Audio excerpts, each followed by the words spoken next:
Hey everybody, welcome back to a new video. First, I might look a little bit tired, and that is because I am. I've had a few night shifts and I haven't had that much sleep, so yeah, I'm a little bit tired. But I really wanted to make this video because many of you have been really nice to me about my videos lately and the film look that I've been putting on my videos, and I really wanted to make this video about that and show you guys how I do that, how I put that film look onto my videos, sort of like a quick tutorial sort of thing. So let's just head out straight to the studio, you know? Okay, so what I got here on the timeline are some clips that I recorded this morning. I've already arranged them, I put in some music, etc., because we're just gonna do some color grading, nothing else, and keep it at that. So what I'm gonna do first is gonna do an adjustment layer. You can name the adjustment layer if you want to, but I'm just going to skip that part here, and I'm going to drag it throughout the timeline. Then I'm going to go to Effects and search Dehancer, and I'm going to put Dehancer onto the adjustment layer. Now, Dehancer is a great plugin. I highly suggest it. This is what I use to get the film look. If you want to get Dehancer and you think that maybe the price is a little bit too much, maybe 10% can help you. So put DEMO10 onto at checkout onto the discount code, so you get 10% off of Dehancer. But this actually helps out a lot, and it cuts my time in editing and everything.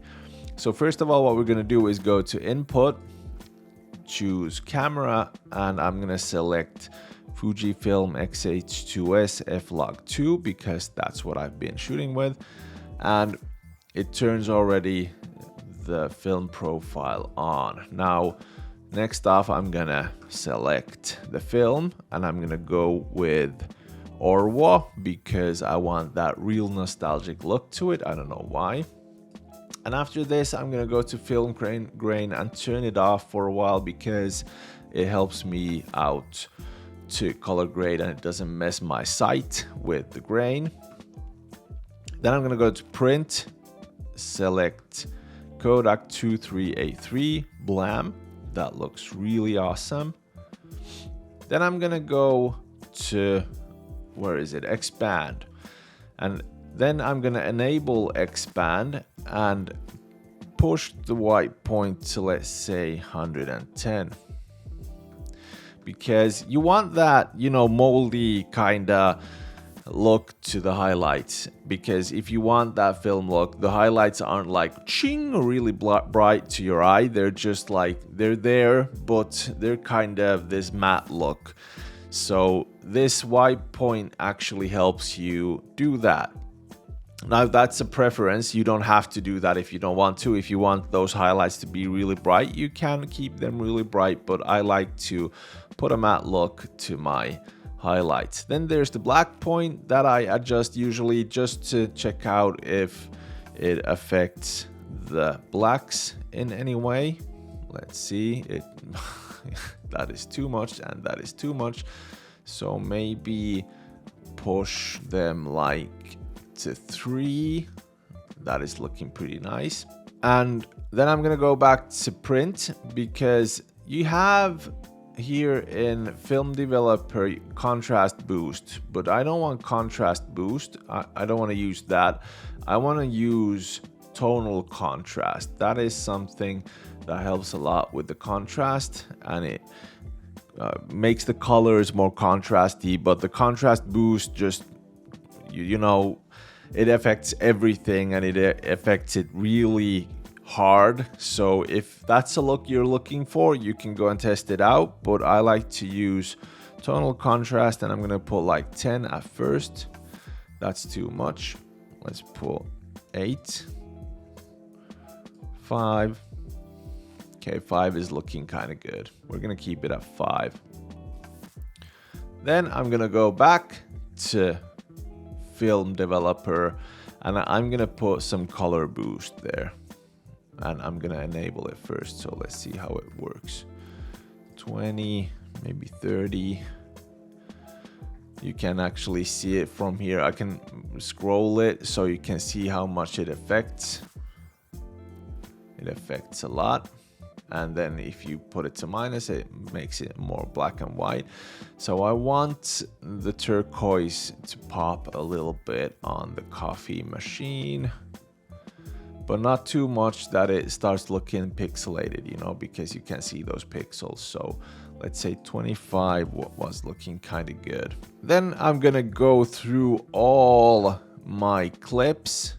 So from here you can see actually the coffee is looking pretty great. I can do an example if you push the blacks too much, and if you push them too much, you can see that what actually happens. So we don't want that. We're just gonna keep it at 3. The coffee looks like coffee and not like black tar or anything. That's good. Go over here. That's looking good. Here's actually a good example of the highlights, how they matten up. So this ring of the coffee mug would be actually quite bright if I didn't use the white point at all, but it gives that film look to it, nostalgic film look or vintage film look, how do you want to say it. And this clip right here is too bright for my eye, so I'm just gonna cut the adjustment layer to that clip, and I'm gonna push the white point a little bit more. And if you want a real quick solution on how to bring down the brightness, go to print exposure EV and start trying out like minus 0.5. That's looking actually pretty good. I'm gonna keep it at that. But this is like a quick fix if you've overexposed or underexposed your footage, and use that then to correct it a little bit. There's a limit how much you can actually do it. Then I'm gonna check out my next clip, me drinking coffee. That's looking good, like that. And this is looking pretty bright, so I'm gonna cut that to its own again. Let's go to print and to exposure, let's say minus 0.5 again. Better. And then I want the white point to go to 115. Let's say what it says when it goes to 110. That's too much. So 115 is good. Then of course, last thing that I'm gonna do is put the grain. I should have done this beforehand because now I have to put it separately on every part. But let's say that this is too much. This is really too much. The amount, let's put it to 5. No, let's put it to 4. Then to the shadows, I'm gonna put 30. Let's put a 30, 20, and you guessed it, 10. Is that right? No, that's actually film resolution. Whoops. There's the shadows. 30, 20, and 10. Good. That is good. And the same to the rest of the clips. And that's looking pretty good. I'm just gonna quickly show you some before and after shots.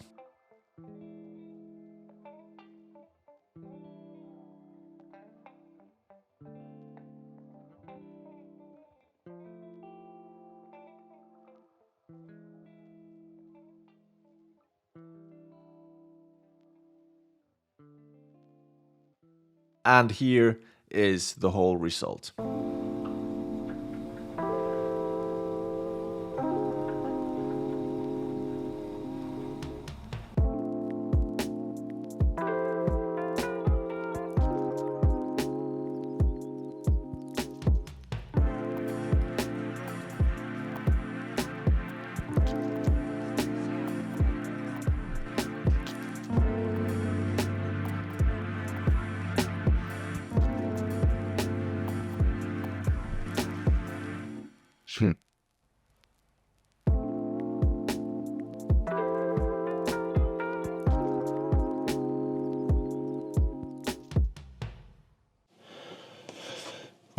I hate mornings, especially Monday mornings.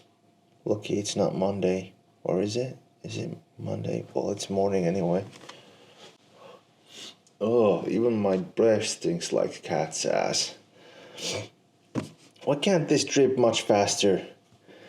Oh, I forgot to put it on. Shit. Hey, I thought I told you no filming before coffee. Now, I've said this before, I really love Dehancer's plugins, and that is something that I'm not afraid to show. It is something that cuts down my editing time in half. It makes things a lot more easier, for me at least. Having a full-time job, etc., it makes editing and everything a breeze. So it's something that I can highly suggest. And I know it can be a little bit pricey, and like I said, you can get a 10% discount by using Demoten that I highly suggest if you're thinking about buying. It helps out the channel too because I get a little bit of something for myself of it. So if you ever decide to get Dehancer, remember to use Demoten. But that is how I get the film look. It is easy, simple with Dehancer, and well, yeah, that's it for today. If you liked the video, remember to like, subscribe, hit the bell icon, and I'll be seeing you on the next one.